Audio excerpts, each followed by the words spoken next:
Hello and welcome back to the William Gomez podcast. I am William Gomez and I am grateful to have you here. Today we are going to explore one of the most fascinating and challenging ideas in psychoanalytic thinking. It is a concept that stretches beyond ordinary experience, reaching into places where pleasure and pain become strangely connected. This idea is called jouissance. The word itself is difficult to translate. It speaks to a kind of enjoyment that goes beyond comfort, beyond satisfaction, beyond pleasure as we usually understand it. Jouissance is what happens when desire pushes past its limits, when we reach for something even though it overwhelms us, destabilizes us, or even causes suffering. This may sound unusual at first. Why would anyone seek something that brings discomfort? Why repeat patterns that cause distress? Why pursue goals that exhaust us? Why cling to habits that undermine our peace? The concept of jouissance helps us answer these questions. It reveals something honest about being human. It shows us that desire is not a simple search for pleasure. Desire moves in complex ways. And sometimes the very things that cause us pain also carry a strange kind of intensity or meaning that we cannot easily let go. To understand jouissance, let us begin with the idea of pleasure. In everyday life, pleasure has limits.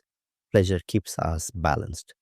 Too much pleasure can become uncomfortable. Even the sweetest foods become unpleasant when we overindulge. Even rest becomes restless when we stop moving for too long. There is a natural, self regulating rhythm in the psyche that seeks moderation. This is often called the pleasure principle. It protects us from excess. But human beings do not always stay within this limit. We sometimes push past what feels comfortable. We stay up far later than we should. We work long hours even when we are exhausted. We return to arguments knowing they will hurt us. We chase after goals even when they drain us. We cling to relationships even when they cause conflict. These moments show us that something in us reaches beyond equilibrium. Something pulls us toward intensity, toward excess, toward the edge of what we can tolerate. This is jouissance.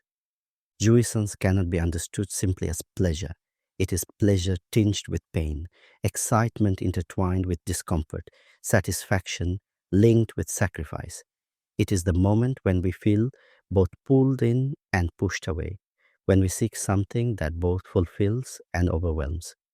Jouissance appears at the limits of our symbolic world, in the places where rules, expectations, and meanings begin to tremble. Earlier in this series, we explored castration, the symbolic recognition that we are not complete, and that desire is shaped by limits. Jouissance is closely linked to this. Castration sets a boundary. It says, this is as far as you can go. Jouissance is what happens when desire brushes against that boundary and pushes slightly beyond it. Not enough to break the symbolic structure entirely, but enough to feel the pressure of transgression, enough to feel the thrill of stepping slightly outside the familiar. This is why jouissance often feels illicit or forbidden, even when the behavior itself is perfectly ordinary. The experience of going beyond the limit is internal. It does not require dramatic acts. It can appear in subtle ways, in emotional patterns and private thoughts. It can appear when we pursue something we know will exhaust us, or when we return to a painful memory that still grips us, or when we dwell in a fantasy that unsettles us. Jouissance is not about harming ourselves. It is about touching an intensity that exceeds pleasure. Many people find jouissance in ambition. They work tirelessly, pouring energy into projects long after pleasure has faded.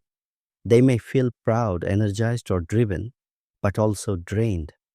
The enjoyment is mixed with exhaustion. Yet they continue. Something in the work carries an intensity that ordinary pleasure cannot provide. Others find jouissance in relationships. They may be drawn to emotional patterns that repeat even when the pattern is uncomfortable. They may feel a familiar pull towards situations that unsettle them. They may feel alive in the intensity of conflict or longing, even when part of them wishes for calm. This does not mean they want to suffer. It means that something in the emotional structure carries jouissance. Jouissance can also appear in sacrifice. People often give more than they can comfortably afford, emotionally or physically. They stretch themselves for those they care about. They take on burdens that exceed their capacity. Part of this is love, but another part is jouissance. The feeling of giving everything, even too much, carries a strange kind of satisfaction. Jouissance can also emerge in creativity. Artists, writers, and thinkers often describe moments when they lose themselves in their work, pushing past fatigue, ignoring discomfort, and entering a state of intensity that is both exhilarating and taxing. The work becomes more than a task, it becomes a space where jouissance flows. It is important to be gentle here. Jouissance is not something to judge, it is part of human experience. It reveals that we are not purely governed by logic or balance. We are shaped by desire, by longing, by the pull toward meaning. Jouissance often appears where something matters deeply. Jouissance is also connected to language. There are experiences that words cannot fully capture, sensations that lie beyond meaning. When people say they feel beyond themselves, they are often describing jouissance. It appears in moments when speech fails, when emotions feel uncontained, when the intensity of the experience pushes past what can be articulated. This is why jouissance cannot be fully domesticated by the symbolic order. It touches the real, the part of experience that escapes language. And traditionally, psychoanalysis speaks of different kinds of jouissance. One form is tied to the symbolic structure, shaped by limit, boundaries, and the law. This is often called phallic jouissance. It is measurable, restricted, and organized by the symbolic order. It follows the rules of language and the logic of desire. Another form of jouissance sits beyond these boundaries. It is unstructured, overflowing, and tied to the real. This form does not follow the rules of the symbolic world. It is not contained by meaning. It is often described as overwhelming or transcendent. It may appear in moments of deep emotion, spiritual experience, or intense suffering. This kind of jouissance is difficult to speak about because it does not fit easily into language. Understanding jouissance helps us make sense of why certain patterns repeat. People often return to situations that bring them mixed feelings because those situations carry jouissance. Even when they try to avoid these patterns, the pull can feel strong. This is not a sign of weakness. It is a sign that desire is complex, that enjoyment is not simple, and that humans sometimes seek intensity rather than comfort. Jouissance can also explain why some people make choices that seem to go against their own well being. It is not that they consciously want pain, it is that the action carries meaning, even if the meaning is tangled with discomfort. Jouissance can attach itself to habits, relationships, ambitions, or fantasies. Becoming aware of this attachment is the first step toward change. But jouissance is not only dark or destructive, it can also be a source of vitality. It can energize creativity, it can drive passion, it can propel growth, it can deepen relationships when shared with care. It becomes harmful only when it overwhelms or when the subject feels trapped in patterns they cannot understand. The goal is not to eliminate jouissance. That is impossible.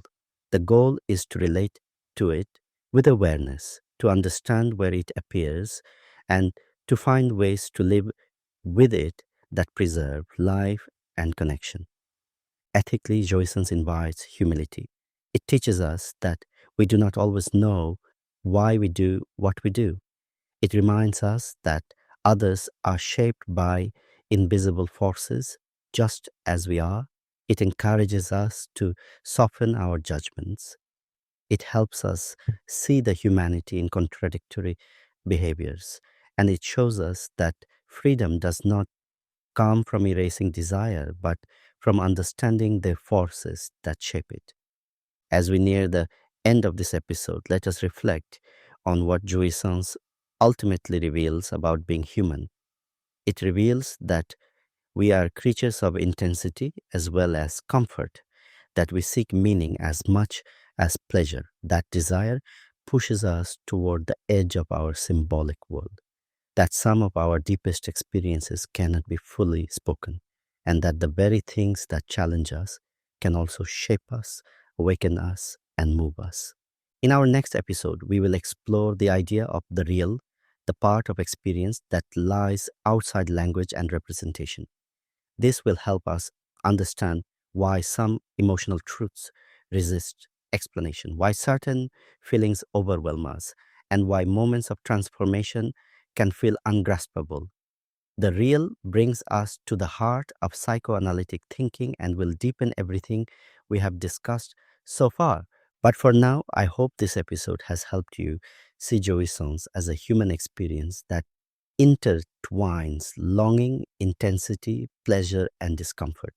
I hope it invites you to look at your own patterns with compassion, recognizing that desire does not always follow the path of ease.